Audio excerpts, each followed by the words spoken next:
Right, I'm going to cover a few other items and then another expose, which will be of interest to the law group.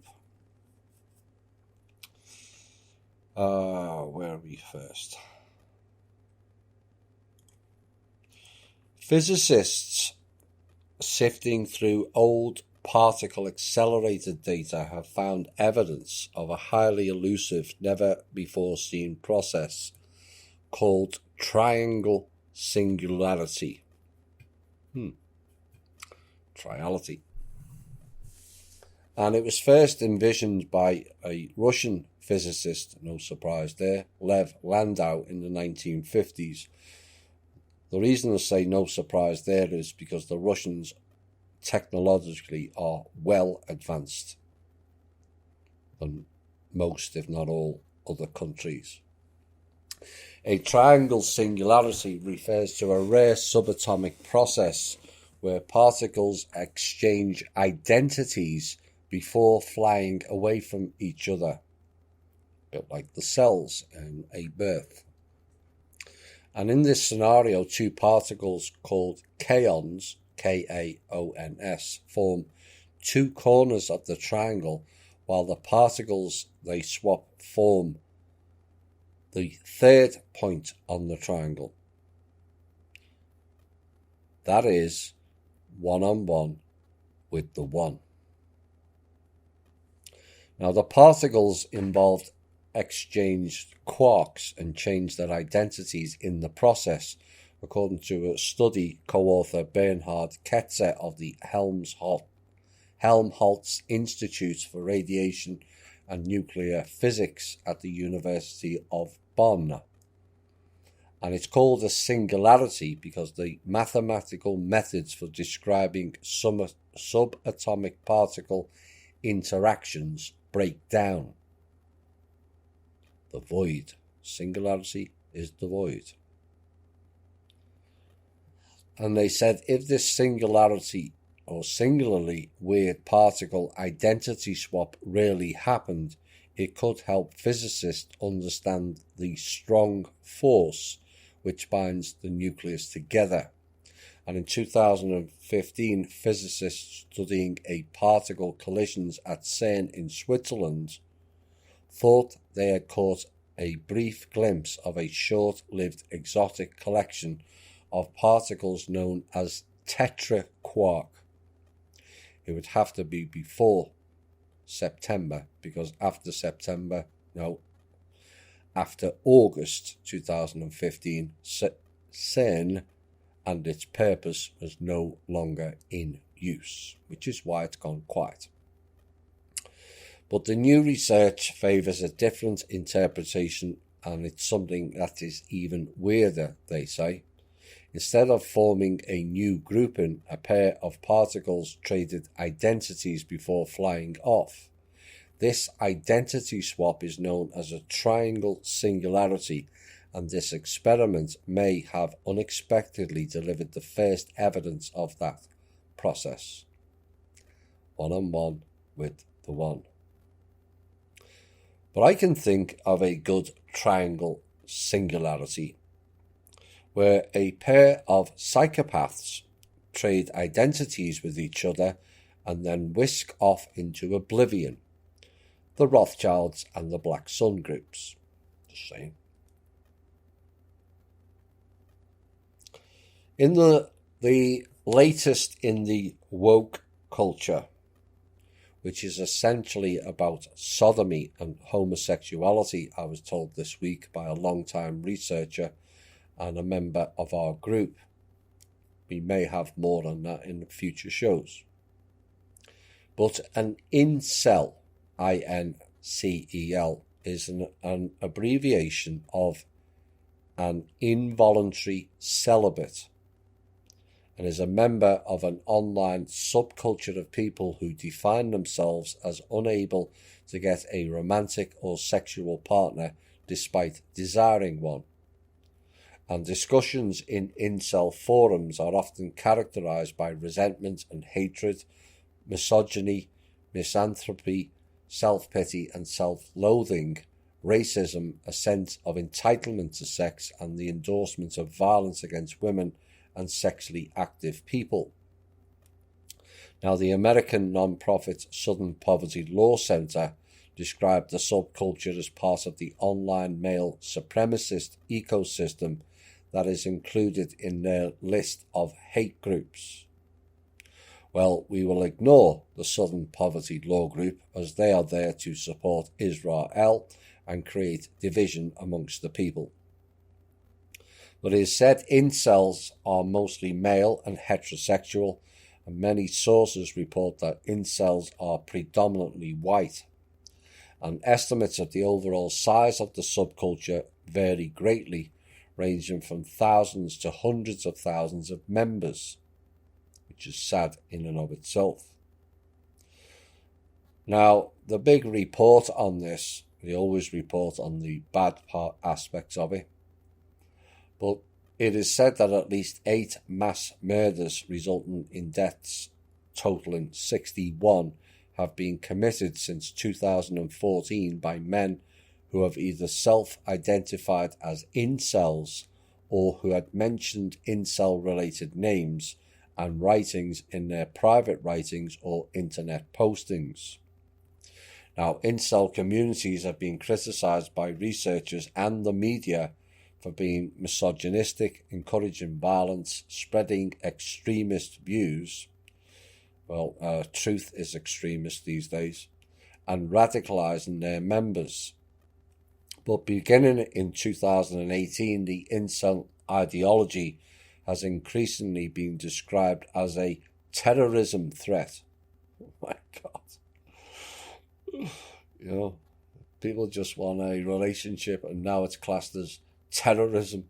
Really. And a February 2020 attack in Toronto, Canada, became the first instance of allegedly incel-related violence to be prosecuted as an act of terrorism. Now, the first online community to use the term incel was founded in 1993, when a Canadian university student only known by her first name, Alana, created a website in order to discuss her sexual inactivity with others. And the website titled Alana's Involuntary Celibacy Project was used by people of all genders to share their thoughts and experiences. Now, in 1997, she started a mailing list on the topic that used the abbreviation INVCEL, which was later shortened to Incel, for anybody of any gender who was lonely, had never had sex, or who hadn't had a relationship in a long time. And during her college years and after, Alana realized she was bisexual and became more comfortable with her identity. And she stopped participating in her online project around 2000 and gave the site to a stranger. But in 2018, Alana said of her project, it definitely wasn't a bunch of guys blaming women for their problems. And that's a pretty sad version of this phenomenon that's happening today. Things have changed, she said, in the last 20 years. But when she read about the 2014 Isla Vista killings and that parts of the incel subculture glorified the perpetrator, she wrote, like a scientist who invented something that ended up being a weapon of war, I cannot uninvent this word, nor restrict it to the nicer people who need it. And she expressed regret at the change in usage from her original intent of creating an inclusive community for people of all genders who were sexually deprived due to social awkwardness, marginalization, or mental illness. What likely happened here is likely down to agency interference within the group, because anything that benefits people coming together for a better cause is ultimately targeted, as we at THI have found out. Now, the message board loveshy.com was founded in 2003 as a place for people who felt perpetually rejected or were extremely shy with potential partners to discuss their situations. And it was less strictly moderated than its counterpart, which was also founded in the 2000s. Now, while Incel support welcomed men and women, it banned misogynistic posts. Loveshy.com user base was overwhelmingly male, and over the next decade, the membership of loveshy.com and online fringe right-wing communities like 4chan increasingly overlapped. 4chan is also run by the agencies, much to the chagrin of the Q people. Now, what is sad about this is these types of websites even exist. And it shows how far the mistrust of the opposite sex has now reached. And it's beyond sad of how many people live alone, because one group thinks all men are bastards, yet consistently ignore the nice men in favour of bad dudes. And the other think all women are gold diggers and only after the money. But those preset ideologies were created for you by the think tanks, as Tuesday's show revealed. Remember all the categories about splitting people up? And only you can change that. Just you. And then convince one other person to change, and the whole dynamic changes. Expose 2. Mesirah, or mesirah. Hebrew, to turn over, is the action in which one Jew reports the conduct of another Jew to a non-rabbinic authority in a manner and under the circumstances forbidden by rabbinic law. And it said this may not necessarily apply to the reporting legitimate crimes to responsible authority, but it does apply to turning over a Jew to an abusive authority. Don't know what that means. Or to a legitimate one who would punish the criminal in ways seen as excessive by Jewish community, though excessive punishment by non-Jews may be permissible if a precept of the Torah has been violated. Now, the term for an individual who commits mesirah or moser or mosur, a person who repeatedly violates this law by informing on his fellow Jews, is considered subject to din moser, the law of the informer, which is analogous to din rodef, in that both prescribe death for the offender. And according to some, in some circumstances, the offender may be killed without warning. Now, the source of the ban comes from the Bava Kama section of the Babylonian Talmud, and probably the law was instigated to ease Jewish life under Roman or Persian rule. That's the excuse. No, it wasn't. It was the plan all the time. It is the law all Elite Jews live by. It is their code of law. Code being the operative word.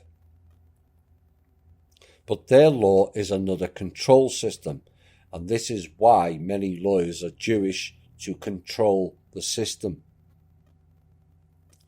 But any Jewish transgressor brought to the court is immediately seized upon and actions taken, like Epstein, for example. Do you really think they would allow him to go to court? And this law is discussed in Babylonian Talmud by Rambam and Shulchan Aruch, or Shulchan Aruch. Shulchan Aruch, however, states that in the cases that if Jews do not testify against other Jews in the Gentile court, it will be obvious that Jews are covering up for each other, they should testify. Now, Maimonides states whoever adjudicates in a non-Jewish court is wicked, and it is though he has reviled, blasphemed, and rebelled against the law of Moses. Maimonides further explains it is forbidden to hand over a Jew to the heathen, neither his person nor his goods, even if he is wicked and a sinner, even if he causes distress and pain to fellow Jews. Whoever hands over a Jew to the heathen has no part in the next world. Except the Jews are told and firmly believe there is no afterlife. So that in and of itself is a large contradiction. And the law states it is permitted to kill a Moser informant wherever he is. It is even permitted to kill him before he has handed over a fellow Jew. Now, in modern times, according to Michael Broyd, there are many different opinions amongst 20th century rabbis as to the extent and circumstances mesirah is still valid in modern times. And according to the Times of Israel and a Channel 4 investigation, the concept of mesirah was used by an Haredi leader to protect community members investigated for child molestation from police investigation. Oops. And yet people are also concerned about Sharia law with this level of deceit and deception. And the principle of mesirah has also been used to dissuade Jewish auditors from reporting other Jews to the IRS for tax fraud. And rabbinic courts in Israel have issued writs calling for social exclusion of Jews, bringing legal issues to Israel's civil courts. Rabbi Shem Kanevetsky, a leading Israeli rabbi and posek in Haredi Jewish society, ruled that reporting instances of sexual child abuse to the police is consistent with Jewish law. And other major Orthodox poskim in America, such as Rabbi Herschel Schachter, also concur that abuse cases should be reported in full to the civil authorities, which again proves the great differences between the Jewish peoples. That's why we keep repeating they're not all the same. These Talmudic people are psychopaths. Now, mesirah has also been cited as one of the main reasons for the gross underreporting in the sexual abuse cases in Brooklyn's Haredi community. And in Australia, the mesirah doctrine came under intense public scrutiny in Australia in early 2015 as a result of evidence given to the Royal Commission into institutional response to child sexual abuse relating to an alleged long-running and systematic cover-up of child sexual abuse and the institutional protection of perpetrators at the exclusive Melbourne boys' school Yeshiva College. And on January the 28th, 2015, Fairfax Media reported secret tape recordings and emails had been disclosed, which revealed that members of Australia's Orthodox Jewish community who assisted police investigations into alleged child sexual abuse, were pressured to remain silent on the matter. And criminal barrister Alex Leuenberg was alleged to have been disappointed and to have berated a Jew who had been a victim of the Jewish sexual offender and whom he subsequently regarded as a mesirah for breaking with mesirah tradition. Leuenberg was subsequently found guilty of professional misconduct. And in February 2015, Zephaniah Wax, an adherent of the ultra-Orthodox Hasidic Chabad sect in Melbourne, Australia, testified to the Royal Commission that following his discovery that one of his sons had been sexually abused by Rabbi David Kramer, a teacher at their school, Yeshiva College, he confronted the school's principal, Rabbi Abraham Glick, and demanded that Kramer be sacked. Wax told of his shock when he learned a few days later that Kramer was still working at the school and that he again confronted Rabbi Glick, who then claimed that Kramer had admitted his guilt because he wanted to be caught. Really? But that the school could not dismiss Kramer because Glick claimed he was at risk of self-harm. Well, boo-hoo. What about the harm to the children?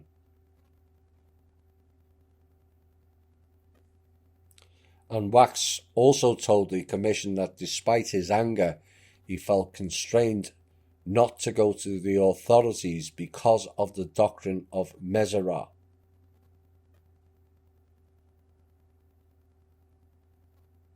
He said, "I thought this was absolutely outrageous. However, if I reported this to the police, I would be in breach of the Jewish principle of the mesirah,"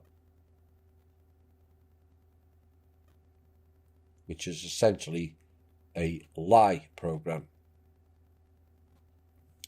And Wax said the concept of mesirah prevented members of the ultra-Orthodox Chabad sect of Judaism from going to secular authorities.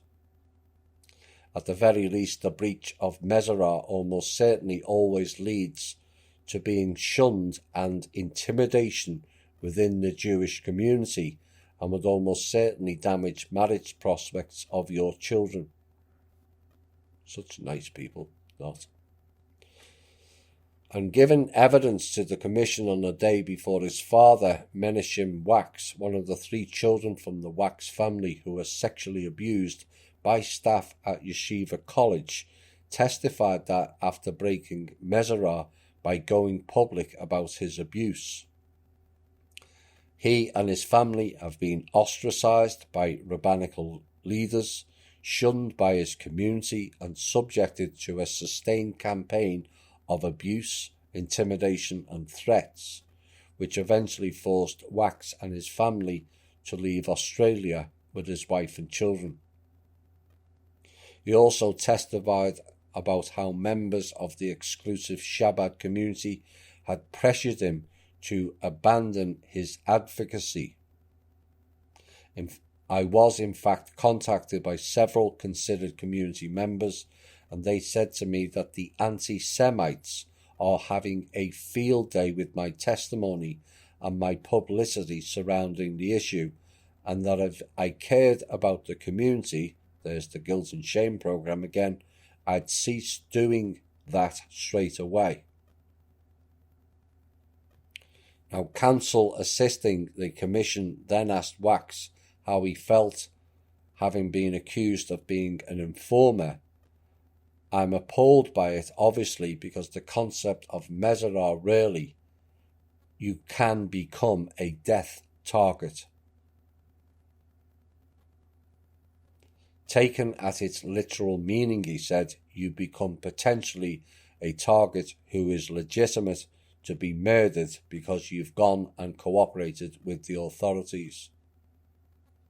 Now, I've never felt threatened for my life, but it does highlight the severity in which this concept is held.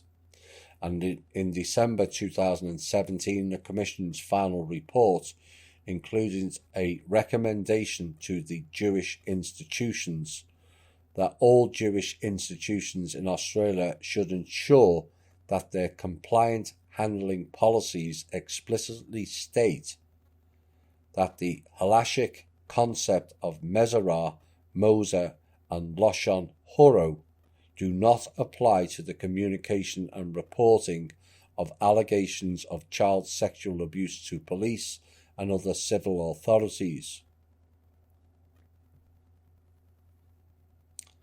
This is the reality of the elite Jewish community.